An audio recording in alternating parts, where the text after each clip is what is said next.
Jangan sembarangan memuji makanan orang lain, dan jangan sembarangan menerima minuman dari orang yang baru dikenal. Di ranah Minang, ada sebuah rahasia gelap yang tak kasat mata, namun sangat ditakuti.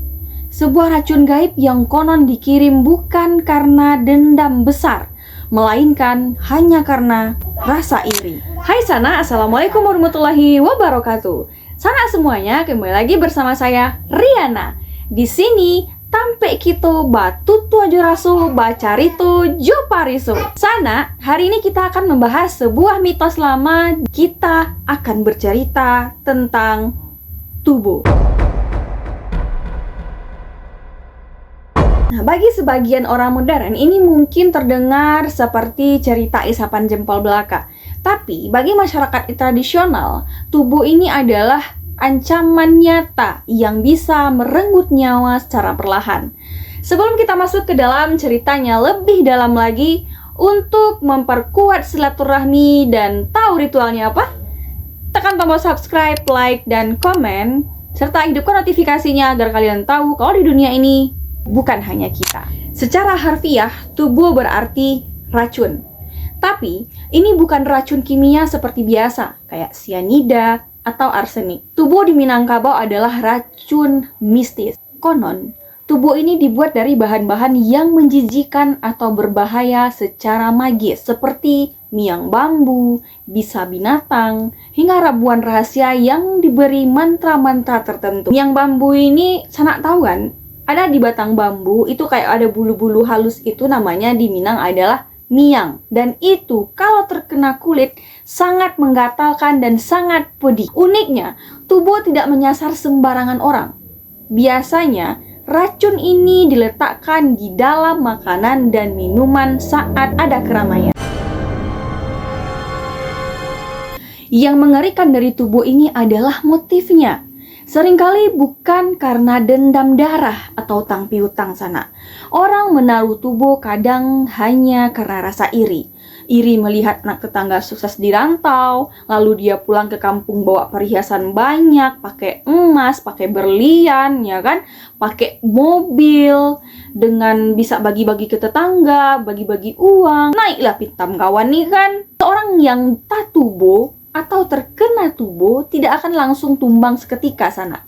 Efeknya perlahan, ya kan? Korban akan mulai batuk kronis, muntah darah, kurus kering, hingga dadanya terasa seperti terbakar. Dan secara medis, apa kata dokter? Dokter seringkali tidak menemukan penyakit apapun dalam tubuh pasiennya. Kita ambil dari sebuah kisah nyata dari, kita samarkan namanya adalah Pian, tapi kalau di Minang dipanggil Uda Pian.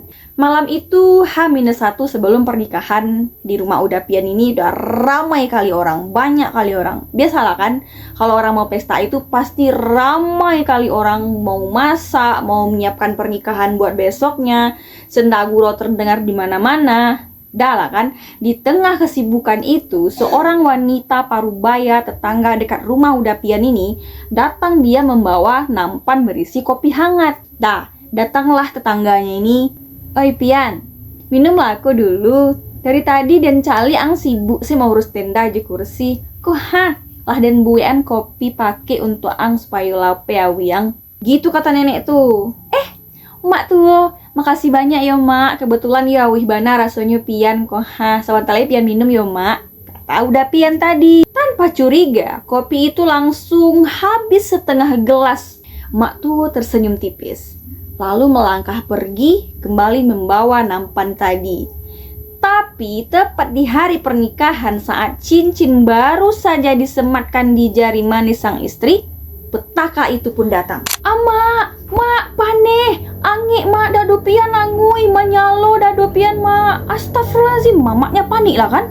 Baku pucik muku angko nak, karena apa kok? Ambil ayah capek, kata mamak si Pian sama orang yang lain. 3 bulan berlalu, rumah sakit, angkat tangan. Badan Pian habis, wajahnya legam, dan akhirnya ibu Pian ini berinisiatif untuk membawa anaknya ke orang pandai di kaki Gunung Marapi. Dalam ruangan yang hanya diterangi sebatang lilin, sang dukun menatap mangkuk air yang berisi air yang jernih. Dengan suara yang berat dan serak, orang pandai itu ngomong sama ibunya, si Pian. "Minum apa nandiri anak kau sebelum barale?" kata dukun ini sama mamanya si Pian. "Aduh, orang manjapian kopi, Pak. Tapi ndak mungkin inyo orang dake acuk membantu kami ketika kami susah," jawab Ibu Pian dengan suara paroh karena sering menangis nih. Dah lah kan orang pandai ini ngomong, "Hah, iku nanden kecen manusia bamani-mani di balakang inyo bertingkah, di muku inyo mani, celek lah kuah," kata orang pandai itu. Dah lah kan ramuan tadi tuh udah dibikin sama orang pandai itu kan, dikocok airnya terus diminumkan sama Pian. Pian tiba-tiba terbatuk hebat seolah-olah hendak muntah gitu. Langsung lah kan, malam itu demi Tuhan di depan mata sang ibu yang menangis histeris, dari mulut Pian keluar gumpalan lendir hitam pekat yang di dalamnya tertanam puluhan rambut halus miang bambu yang sangat tajam. "Anak kauku, kadian cuan tabuang dadonyo dek urang palahan-lahan. Biar inyo mati manyansai, biar inyo menderita sebelum mati. Urang nan maegiahku sakit hati kakau. Karena anak kau sukses di rantau sedangkan anaknya pengangguran. Iku nenamonyo tubuh dan diang," kata orang pandai itu, ya kan? Dah lah kan pulanglah Pian sama mamanya ini, sampainya di rumah ya kan dikasih tahu sama keluarganya di rumah bahwasanya Pian ini kena tubuh dan diang. Butuh waktu hampir 2 tahun agar si Pian ini bisa lagi beraktivitas seperti semula, seperti orang normal. Tapi sejak malam pengobatan itu, sang ibu tersadar akan satu hal.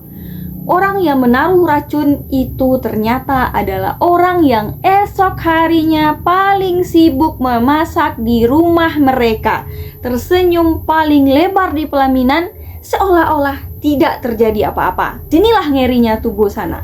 Dia tidak datang dari musuh yang terang-terangan menentang kita, tapi seringkali datang dari balik senyuman orang-orang yang pura-pura ikut bahagia atas kebahagiaan kita. Karena ancaman kuno ini, orang tua-tua di Minangkabau zaman dahulu tuh punya pagar diri.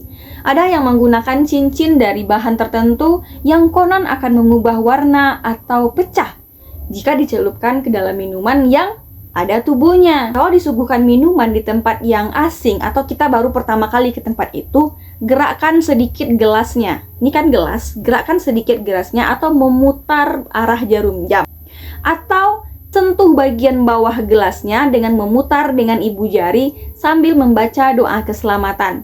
Dan jika airnya bergolak secara aneh, maka jangan diminum. Sana semuanya, lepas dari percaya atau tidaknya, kita di zaman modern ini, eksistensi cerita tubuh mengajarkan satu hal penting dalam filosofi hidup orang Minang. Pentingnya menjaga hati dari sifat iri dan dengki, serta pentingnya selalu waspada dimanapun kita berada. Karena kok dicaliak di nanta miang, jago-jago miang kakanai. Bagaimana menurut sana semuanya? Apakah di daerah sana ada atau masih ada mendengar cerita tentang tubuh ini? Atau mungkin ada keluarga yang punya cerita turun-temurun? Tuliskan di kolom komentar di bawah. Mari kita berbagi cerita unik dan kisah unik lainnya untuk diceritakan di video selanjutnya. Terima kasih sudah nonton video ini sampai habis. Jangan lupa kasih jempolnya, share video ini kepada sanak-sanak kita yang lain. Dan kalian tahu ritualnya sebelum pamit apa?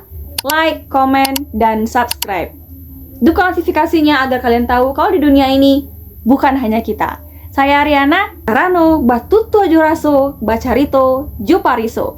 Sampai bertemu di cerita selanjutnya. Wassalamualaikum warahmatullahi wabarakatuh.